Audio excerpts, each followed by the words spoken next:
nó mà rong primitive chập rong pi practica mùi đỏ thôm và nó không đồng bọn ASEAN bỏ dương và primitive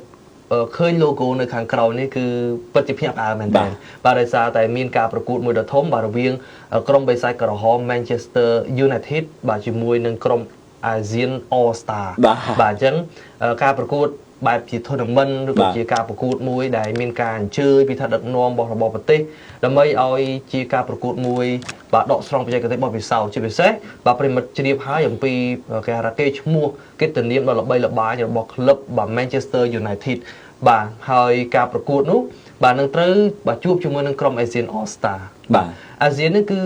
មានន័យថាប្រទេសទាំង10បាទនៅក្នុងតំបន់ ASEAN ឥឡូវត្រៀមមកប្រទេសទៀតហើយបាទ11ណាបាទទី1បាទអញ្ចឹងយើងឃើញហ្នឹងសម្រាប់ប្រទេសដែលនៅក្នុងជាសមាជិក ASEAN ហ្នឹងបាទក៏មានការប្រមូលផ្ដុំគ្នាជាកីឡាករដែលល្បីប្រចាំប្រទេសនីមួយហ្នឹងនឹងត្រូវប្រមូលផ្ដុំគ្នាបើកើតជាក្រុម ASEAN All Star នៅប្រកួតតទល់ជាមួយនឹងបេសាយក្រហម Manchester United ហើយការប្រកាសហ្នឹងក៏បានប្រកាសរួចទៅហើយបាទប្រិមិត្តគឺបាទបេសាយក្រហម Manchester United នឹងមកប្រកួតបាទជាមួយនឹង ASEAN All Star បាទនៅថ្ងៃទី28ខែឧសភានៅប្រទេសម៉ាឡេស៊ីបាទយើងឃើញព្រឹត្តិការណ៍នេះគឺម៉ាឡេស៊ីគឺជាអ្នករៀបចំបាទហើយបាទក្រុមបេសាយក្រហម Manchester United នេះបាទក៏ប្រកួតជាមួយនឹង ASEAN All Star ហ្នឹងគឺការប្រកួតមិត្តភាពបាទការប្រកួតមិត្តភាពនៅពហុកីឡដ្ឋានជាតិបាទ Bukit បាទJalil បាទនៅថ្ងៃទី28ឧសភា2025ខាងមុខនេះឯងបាទហើយនេះឯងគឺជាមានន័យថាផ្នែកនៃដំណើរកំសាន្តក្រោយពីចប់រដូវកាលរបស់បេសាយក្រហម Manchester United អញ្ចឹងការប្រកួតនៅលីកកម្ពុជារបស់អង់គ្លេស English Premier League ក៏បញ្ចប់ទៅគឺមានការប្រកួតបែប tournament បាទតាមបណ្ដាប្រទេសមួយឥឡូវនេះគឺបេសាយក្រហម Manchester United គេមកប្រកួតជាមួយ ASEAN All Star មិនត្រឹមតែប៉ុណ្ណោះគឺក៏គេឈប់សម្រាប់នៅប្រទេសហុងកុងដែរអញ្ចឹងយើងអាសាឃើញមានបណ្ដាក្លឹបធំណាបាទដែលមកនៅក្នុងតំបន់អាស៊ីអាគ្នេយ៍របស់យើងបាទជាការផ្សព្វផ្សាយអំពីក្លឹបរបស់ផងហើយក៏មានឱកាសនៅក្នុងការប្រកួតមិត្តភាពនានាបាទខ្ញុំគិតថាការចូលរួមប្រកួតនេះសកាគឺអាចថាជាការទាញយកនៅចំណាប់អារម្មណ៍ដូចជាប្រជាប្រិយភាពពីអ្នកគ្រប់គ្រងវិញបាទជាការប៉ះប៉ូវសកាជឿណាព្រោះដោយសារតែយើងឃើញនៅពេលបច្ចុប្បន្ន Man U ស្ថិតនៅក្នុងចំណាត់ថ្នាក់លេខ13 14ទៅហើយនៅតារាង English Premier League ហើយក៏យើងកម្រឃើញណាក្លឹបចាស់ភាសាដែលមានប្រវត្តិជាង100ឆ្នាំបែបនេះធ្លាក់មកដល់កម្រិតនេះណាបាទធ្លាក់មកដល់កម្រិតណាអញ្ចឹងការធ្វើបែបនេះវាអាចជាការអញ្ជើញពីសំណាក់ថ្នាក់ដឹកនាំរបស់ប្រទេសម៉ាឡេស៊ីក៏ដូចជាមានការស្ម័គ្រចិត្តដែរអំពីសំណាក់ក្លឹបរបស់ខ្លួនឯងណាដែលជាការផ្ដល់ឱកាសមកដល់កីឡាកររបស់ខ្លួន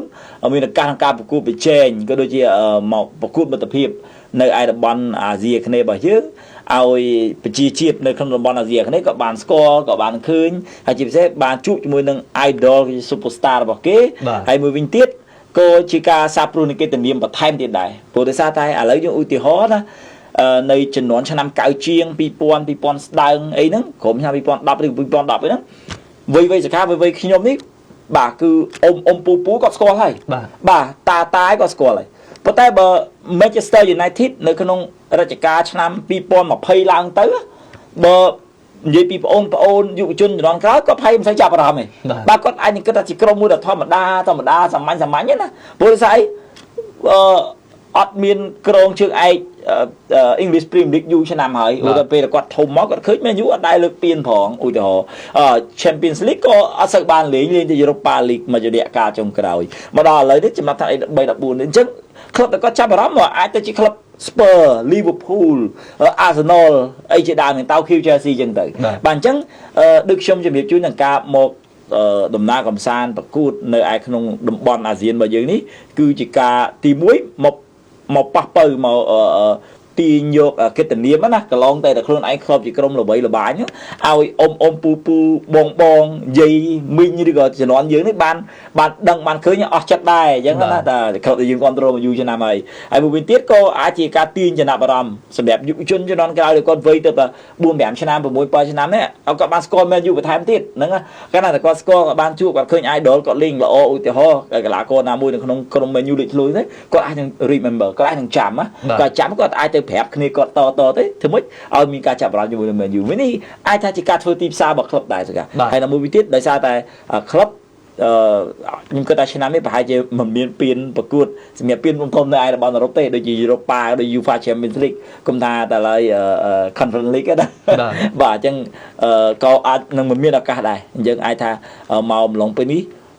ផ្សព្វផ្សាយផងធ្វើទីផ្សារផងហើយជាមួយឆ្នាំក្រោយតើតើ Man U យ៉ាងម៉េចហើយម្លងពេលដែលរដូវកាលត្រូវបានបញ្ចប់ផងបាទតែតើតងជាមួយនឹងក្រុមបិសាចក្រហម Manchester United នាពេលបច្ចុប្បន្ននេះបាទប្រិមិត្តបានជ្រាបពីស្ថានភាពរបស់ក្លឹបក៏មិនសូវបានល្អទេក៏ប៉ុន្តែ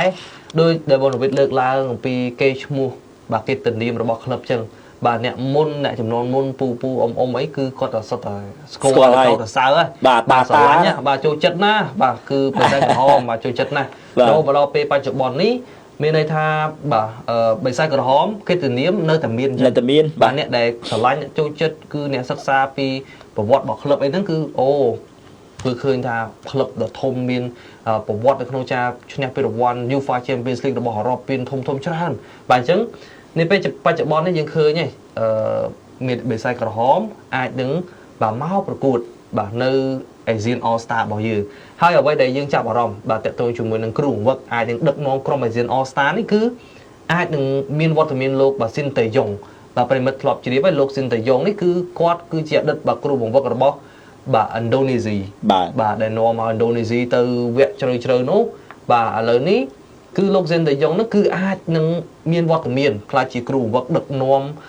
ក្រុម Asian All Star នេះឯងបាទអញ្ចឹងយើងឃើញហើយសម្រាប់លោកស៊ីនតេយ៉ុងអាចខ្ញុំគិតថាជាបេក្ខភាពមួយដ៏ស័ក្តិសមហើយពីព្រោះបើគ្រូដែលដឹកនាំបើក្រុមជម្រើសជាតិណាដែលយើងគួរឲ្យចាប់អារម្មណ៍ជាងគេមានតែលោកទេពីព្រោះក្នុងតំបន់អាស៊ានមានអ្នកណាដែលអាចនាំឲ្យប្រទេសរបស់ខ្លួនបើដូចជាក្រុមជម្រើសជាតិនៃតំបន់អាស៊ានរបស់យើងឡើងទៅកាន់វគ្គការជំរុះបន្តជាមួយនឹងពានរង្វាន់ World Cup នោះបាទមានតែលោកស៊ីនតេយ៉ុងនេះទេបាទតែសកម្មមួយទៀតអាចដែរក្នុងករណីថាចេះគេផ្ដល់អភ័យឯកសិទ្ធិឬក៏ឲ្យឱកាសទៅដល់គេថាប្រទេសដែលអញ្ជើញមកដូចជាគ្រូបង្វឹករបស់ម៉ាឡេស៊ីអញ្ចឹងណាបាទក៏អាចក្នុងការពិចារណាដែរប៉ុន្តែឥឡូវនេះបើជាផ្លូវការគឺលោកតេយ៉ុងហើយបាទគឺលោកស៊ីនតេយ៉ុងដែលជាគ្រូបង្វឹករបស់ឥណ្ឌូនេស៊ីហ្នឹងគាត់អាចមានភាគរយនៅឱកាសខ្ពស់ក្នុងការដឹកនាំណាបាទដោយសារតែគេថាភាពជោគជ័យមករយៈកាលចុងក្រោយរបស់គាត់បាទមែនតើទៅបាទប្រិមិត្តអាចថាបើនិយាយពី Asian All Star យើងគិតថាអាចជារឿងថ្មីប៉ុន្តែជាក់ស្ដែង Asian All Star នេះក៏ធ្លាប់មានដែរក៏ធ្លាប់បានបង្កើតឡើងដែរតែនៅក្នុងឆ្នាំ2014បែបហ្នឹងគឺដើម្បីការប្រកួតមិត្តភាពកាលនោះគឺជាមួយនឹងក្រុមបាទឥណ្ឌូនេស៊ីទេនៅក្នុងកម្មវិធីការរែងគៀថវិកាសម្បត្តិធម៌ជួយដល់ជនរងគ្រោះដោយសារខ្យល់ព្យុះបាទហើយពេលនោះក៏មានវត្តមានកីឡាករជម្រើសជាតិវៀតណាមបាទលីកុងវិញកីឡាករមួយចំនួនទៀតបាទចូលរួមនៅក្នុងព្រឹត្តិការណ៍នឹងដែរអញ្ចឹង Asian All Star លើកនេះមកប្រកួតនេះគឺមានការរៀបចំព្រឹត្តិការណ៍ធំតែម្ដងដោយសារតែមានការអញ្ជើញក្រុមបិសាចក្រហម Manchester United បាទអញ្ចឹងអាចជាឱកាសបាទប្រិមិត្តបើសិនជានិយាយពីតំបន់អាស៊ានដល់ប្រិមិត្តអាចចោទជាសំណួរសួរថាតើក្រុមជម្រើសជាតិឬក៏កីឡាករតំណាងឲ្យក្រុមជម្រើសជាតិកម្ពុជារបស់យើងអាចនឹងមានវត្តមានដែរឬទេបាទសម្រាប់ព័ត៌មានជាក់លាក់ពីការប្រកាសពីសមាជិកយើងអត់ទាន់បានទទួលនៅឡើយទេក៏ប៉ុន្តែក្នុងប្រទេសសមាជិកអាស៊ាននឹងអាចនឹងមានបាទអាចនឹងមានមិនអត់ទេកម្ពុជារបស់យើងអាចទំនងថានឹងមានកីឡាកររូបណាដែលត្រូវបានអញ្ជើញបាទទៅចូលរួមជាមួយនឹងក្រុម Asian All Star នេះបាទតាមការស្រាវជ្រាវនឹងព័ត៌មានមួយចំនួនក៏មានការលើកឡើងដែរទៅទៅមួយកីឡាករសកាកីឡាករដែលអាចនឹងមានឱកាសណាដូចជាកម្ពុជារបស់យើងអាចនឹងមានឥឡូវយើងនិយាយពី line up ណាតាមដែលខ្ញុំស្រាវជ្រាវកន្លងទៅឃើញមានអ្នកចាំទីបាទហ្វីលីពីនបាទកីឡាករនីលអាត្រិតបាទនេះអាត្រិតអ្នកចាំទីរបស់ហ្វីលីពីនហ្នឹងអាចនឹងមានឱកាសព្រោះសារមកក្នុងចំណោមអ្នកចាំទីដែលលេចធ្លោអ្វីដែលគេមើលឃើញពីតំណាងជាតិផងទេបាទពីកីឡាករតំណាងជាតិមិនថាគាត់ល្អមិនថាគាត់ល្អជាងគេបំផុតទេណាមិននេះប៉ុន្តែតំណាងជាតិមួយអញ្ចឹងទៅបាទក៏មានខ្សែការពារ4រូបទៀតដែរបងប្អូនបាទប្រហែលជាបងប្អូនខ្លះក៏បានស្គាល់ដែរដូចជាខ្សែការពារបាទណាន់ដាខ្យូខ្សែការពារខាងឆ្វេងរបស់ភូមាក៏អាចនឹងមានឱកាសដែរភាគរយដែលគាត់អាចមកចូលរួមហើយតាកាគីអូសេរបស់កម្ពុជារបស់យើងឃើញបើកម្ពុជារបស់យើងតាកាគីអូសេហ្នឹងដូចថ្មដែរតាមដែរក៏អាចនឹងមានឱកាសដែរសម្រាប់កីឡាករ Dion Cole បាទខ្សែការពារពាក់សាលេ21របស់ម៉ាឡេស៊ីក៏អាចជាកីឡាករដែលមានឱកាសនៅក្នុងការបង្ហាញខ្លួនដែរហើយនឹងខាងស្ដាំនោះគឺបាទកីឡាករ Rehan Stewart ដែលជាកីឡាករកូនកាត់ណាស្កាបាទកីឡាករកូនកាត់ហើយបាទ4ប្រច័ណ្ឌ4កូនបាទក៏អាចនឹងមានឱកាសដែរព្រោះគាត់ជាកីឡាករដែលលេចធ្លោបាទសម្រាប់ឡាវបាទសម្រាប់ឡាវគាត់ក៏អាចនឹងមានឱកាសក្នុងការបង្ហាញខ្លួនហើយកីឡាករ Hong Duc បាទខ្សែបំរើរបស់វៀតណាមក៏ដូចគ្នាដែរក៏អាចនឹងមានភាគរយដែរហើយបាទមួយទៀតកីឡាករច័ន្ទធីបសុងរ៉ាស៊ីនបាទខ្ញុំគិតថាมันអត់ទេបាទសម្រាប់ថៃបាទមេស៊ីជេណាព្រោះបបពិសោធន៍ច្រើនណាស់បាទទៅលេងនៅជប៉ុនផងហើយនឹងកីឡាករ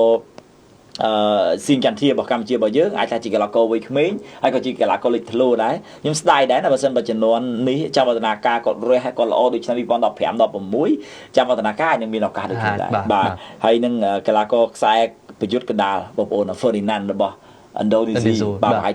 ជាឆាប់ហើយបាទកីឡាករនេះសុទ្ធដូចព្យុះចឹងបាទសម្រាប់កីឡាករដ៏មុតស្រួចហើយនឹងចុងក្រោយមួយរូបទៀតគឺកីឡាករ Pablo Gali របស់Timor បាទ Timor Leste បាទអញ្ចឹងក៏មានអាចមានកីឡាករផ្សេងៗដែរដូចជាក់ស្ដែងឆ្នាំ2014កន្លងទៅតាមដែលខ្ញុំចាំកីឡាកររបស់វៀតណាមមានឱកាសចូលរួម3រូបឯណាបាទមានការកោះហៅណា3រូបទៅចូលរួមប្រកួតបាទសម្រាប់ការប្រកួតAll Star ពីមុនមកណាបាទ2014ជាមួយនឹងឥណ្ឌូនេស៊ីទេបាទប៉ុន្តែកន្លងទៅមុន2014ទេតាមចាំអធិស្ឋានបងប្អូនដែរអត់ចាំឆ្នាំនេះប៉ុន្តែកាលនោះមានបណ្ដាព័ត៌មានរបស់វៀតណាមមកលើកឡើងមានកីឡាករ3រូបដែរដែលធ្លាប់បានកោះហៅបាទអញ្ចឹងក៏យើងសង្ឃឹមដែរបើតាមមើលទៅណាក៏អាចនឹងមានកីឡាករមួយចំនួនទៀតដែរដែលអាចនឹងមានឱកាសបើសម្រាប់កម្ពុជារបស់យើងនិយាយទៅកម្ពុជារបស់យើងចុះដូចជាកីឡាករយូដៃណាបាទយូដៃក៏គួរដែរបាទក៏ជាកីឡាករដែលលេចធ្លោដែរកីឡាករ Nick Taylor ណាបាទNick Taylor ហើយស្ដាយបាទ Neto ក៏ទៅបញ្ជាប់បាទលេងបានប្រហែលប្រកួតជាងការបង្ហាញខ្លួនរបស់គាត់នោះក៏ប្រហែលជាបើសិនបើគ្រូលោកស៊ីនឌីយ៉ុងបានឃើញគិតតែល្អប្រហែលជាអាចនឹងហៅទៅដែរបាទអញ្ចឹងប៉ុន្តែខ្ញុំប្រកាសថាមិនហៅច្រើនពេកទេព្រោះថាមកប្រទេសហ្នឹងអាចហៅ2ទៅ3នាក់មានការកោះហៅទៅទេបាទអញ្ចឹងតាមខ្ញុំគិតស៊ីងចន្ទធាហើយនឹងតាកេកេអូសេអាចមានឱកាសខ្ពស់បាទនៅក្នុងការចូលរួមបាទ